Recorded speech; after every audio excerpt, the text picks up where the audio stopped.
Ng gubat o sa itaas ng bundok, malaking porsyento na ang creek na yan ay ginagamit na lalagyan ng mga pinatagong kayamanan. At alam naman natin na ang mga giveaways ay karamihan yan kapag nasa creek ay nilagay lamang sa mga bato na mayroong chamber. Kaya pag ako'y napadaan sa mga bato na kaduda-duda ang hugis, akin yan dinidetect using my itong National Geographic ng Minelab. Ito yung binibenta ngayon sa Bourbon na ang kanyang brand ay ang GoFind 44, GoFind 66, or GoFind 20. At merong halaga lang yan na mga 15,000 or 17,000 sa Bourbon. Kaya tawag na lang kayo doon mga katiats. Ngayon ay meron kaming na-discover dito. Ito'y napakagandang parang katedral ito, ang laki ng bato.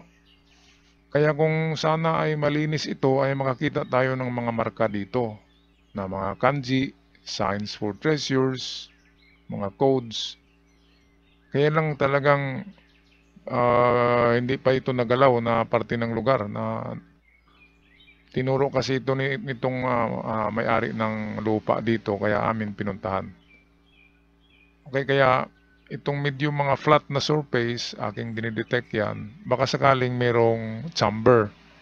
Merong sinuksok na sinasabi natin na mga giveaway lamang. Napakalaki, parang may engkanto talaga dito. Kung kayo maniniwala, talagang matatakot kayong pumasok dito. Yun yung nakita ko doon, parang may ano yun, square sign at triangle. Kaya kung malinis lang ito, matanggal yung mga lumot dyan, meron talaga tayong makikitang mga markers dyan. Mga marka. Okay, pero sa hugis pa lamang ng bato, mga katiets, ay kaduda-duda, na kapag may mga hapunan na padaan dito, talagang may isusuksok sila dyan. Ilalagay na mga giveaway or small stash. Dito sa may baba, parang may mga marka dyan na mga square, triangle at bilog. Pero hindi natin matiyak kasi hindi pa malinis. Okay, kaya ang gawin dito namin ay initial pa lamang. I-detect ko lang ang mga malalaking bato na ito. Ito, katulad nito ay, ayan, parang rectangular siya at parang may marka doon sa itaas. Kaya kaduda-duda, yan kasi ay canopy. Kapag canopy, yung parang may bubong, ay pwedeng sa itaas niyan o sa baba, sa lupa, ibinaon. Diyan sa kinatayuan ko ay pwedeng diyan. Ito naman malapad na bato, pwedeng meron diyan, kaya i-detect ko yan gamit itong aking National Geographic na sa ngayon ay ang brand name niyan ay GoFind 22, 44, 66, mga series kasi yan. Kasi ang detector na yan ay very in demand din yan doon sa Australia at sa Amerika.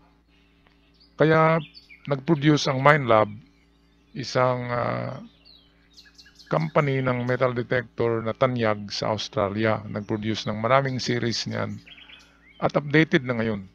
At meron akong nabalitaan na pinalitan daw yung coil. Merong mga treasure hunter nagpalit ng coil diyan para lumakas ang detection at lumalim. Okay, mga katets, meron kaming na-discover dito, isang chamber, parang maliit na cave. At sa gilid nito ay merong dead old tree na naputol na, kaya napakagandang ito, marker. Imagine chamber plus dead old tree, dalawang yan, palatandaan na merong something na nakabaon. Kaya lamang medyo bukas siya, hindi natin sigurado, baka may nakapasok na diyan noon noon pa noong mga dekada 70 at nabuksan na ang chamber na yan. Kaya ang gagawin ko dito ay i-detect ko ang mga gilid, ang lupa, baka sakaling mayroong nalaglag o nahulog na isang gold bar. Kasi sa tingin ko chamber ito kasi hindi malalim, hindi siya kuweba, hindi cave. Talagang chamber siya. Hugis ano kasi, yung square ang pagkagawa ng chamber kaya parang man-made. Okay, dito nahulog ako diyan. Meron palang ano diyan, butas sa gilid ng kahoy. Okay, so atin na umpisahan ngayon ang pag-detect ng mga gilid kasi ang karamihan talaga sa nakuha na mga treasure ay nasa chamber lamang ng mga bato sa loob, enclosed in the rock. Kasi yan lang ang madaling hukayin na madaling mahanap kasi hindi na hinuhukay. Ang atin kasi konsepto ng treasure ay palaging nasa ground. Palaging hinuhukay natin pero kapag mga caves, mga ganito, mga malalaking bato, merong tsansa na malaki na nasa loob lamang ng bato ang item. At karamihan ng mga bato na yan ay hindi mahalata kasi ang itinakip nila na semento ay kasing kulay din at kasing kapareho ng texture ng bato ang semento na tinapal sa butas. Maraming nakakuha ng ganyan at ang karamihan na nakakuha ng ganyan ay yung bumabalik dito ng mga foreigners katulad ng Amerikano, Hapon at Koreano. At bakit naman merong Koreano? Bakit naman merong Amerikano? Hapon lang at Koreano ang nagbaon. Ang kasagutan yan kasi sumurrender ang Hapon sa Amerikano at ang kanilang mga mapa ay nakuha ng mga American soldiers at karamihan ng mapa ay tinatago ng mga Amerikano. Kaya ang bumabalik dito karamihan ay Amerikano dala yung mapa ng Hapon na isinurrender noong giyera.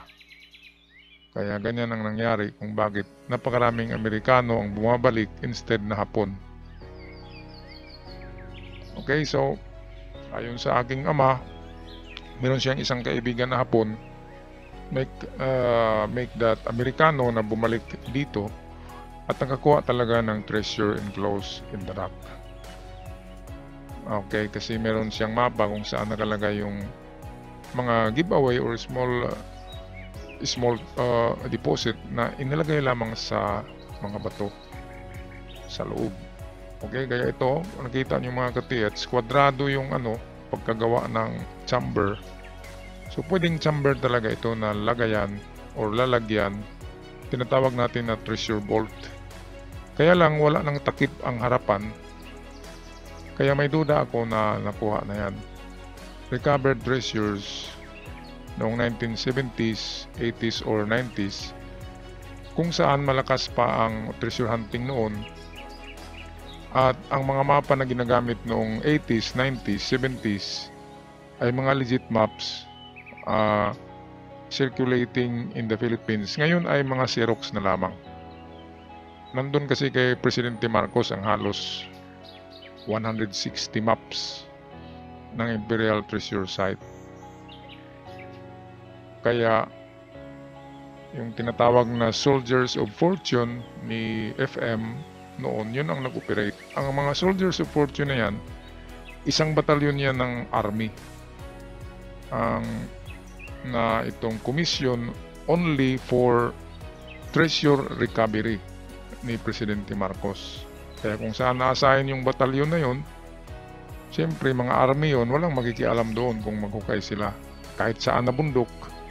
At ang mas maganda kasi army, kahit NPA ay hindi makakalapit sa operation kasi yung nag-operate mismo ay mga army. Okay, at sa aking detection mga katiyats ay wala akong na-detect na gold pero merong mga something like metal or minerals na nag-rehistro sa detector. Pero ito ibabalikan ko pa rin na site kasi magandang magandang lugar na pagtuguan ng treasures. Okay, hanggang sa muli mga katiyats, ako'y magpaalam na. May the fortune be with you and don't stop chasing for that golden dreams. Paalam!